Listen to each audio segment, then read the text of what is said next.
गरमा गरम फुला फुला आलू परोटा आज बनैबा। तो शीत दिन स्टार्ट हो गलानी, तो प्रत्येक घरे आलू परोटा निश्चय बनैब। आज आमे बनैबा बहुत सहज उपाय रे आलू परोठा।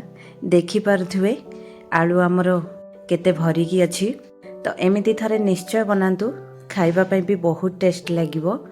तो नमस्कार, मु गीतांजलि मो चैनल रे आपण मानको अनेक अनेक स्वागत।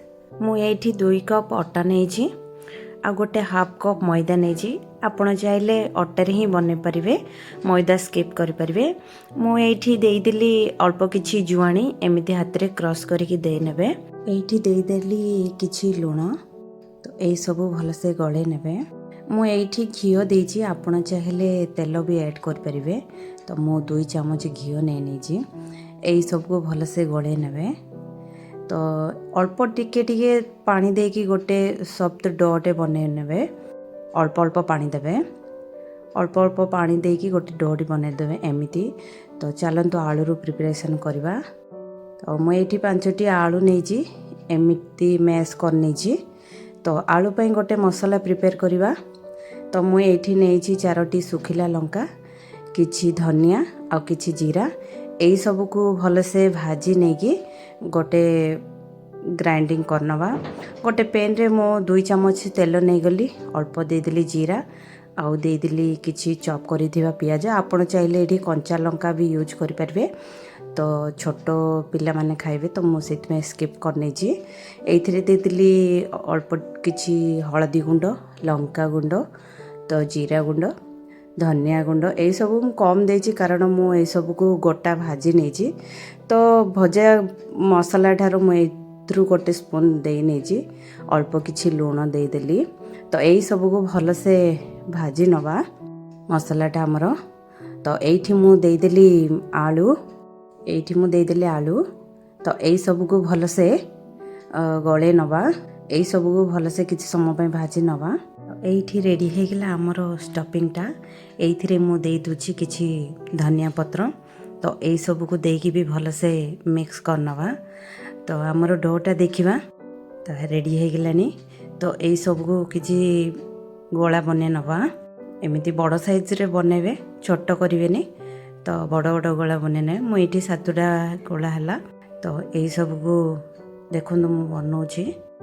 एमिति गोटे डोटी नै गिरी एमिति 4 साइड रे करिवे, मझीटा को करिवेनी।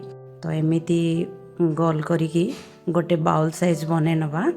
तो देई दोछि स्टफिंग टिके। तो एमिति प्रेस कर नेबे, एमिति प्रेस करिकी। तो एमिति धीरे धीरे साहाय्य ऊपर को टिके बनेबे। देखंतु केते इजीली हमर हे गेलानी। तो एही परि ही बनेबे। आपण चाहिले एटा बाहर करिवे, एमिति प्रेस कर नेबे। तो हे गेलानी हमर गोटे आलू परोठा रेडी। तो मु टिके बेलिकी भी देखौछि। तो एमिति किछि अटा नेबे, एमिति हाथ साहाय्य रे प्रथमे दबेबे। तो हल्का रे बेलिबे 2 साइड रे। देखंतु बेलिली, हमर आलू बिल्कुल बाहरिनी। देखि पारथुवे एतिकी ही मोटा रखिबे, बहुत पतला कर देबेनी। तो मु आउ गोटे भी बने की देखौछि। देखंतु बाउल साइज रे गोटे बने नेबे। तो सीथिरे दे देबा स्टफिंग किछि आलू स्टफिंग। तो एमिति प्रेस कर नेबे। तो प्रेस करिकी एमिति हल्का हाथ रे बनेबे। तो हे गेलानी देखंतु। तो एमिति सब आलू परोटा गुटाको बने नेबे आ बेली भी नेबे। तो चलंतु जिबा सेखिया प्रोसेस को।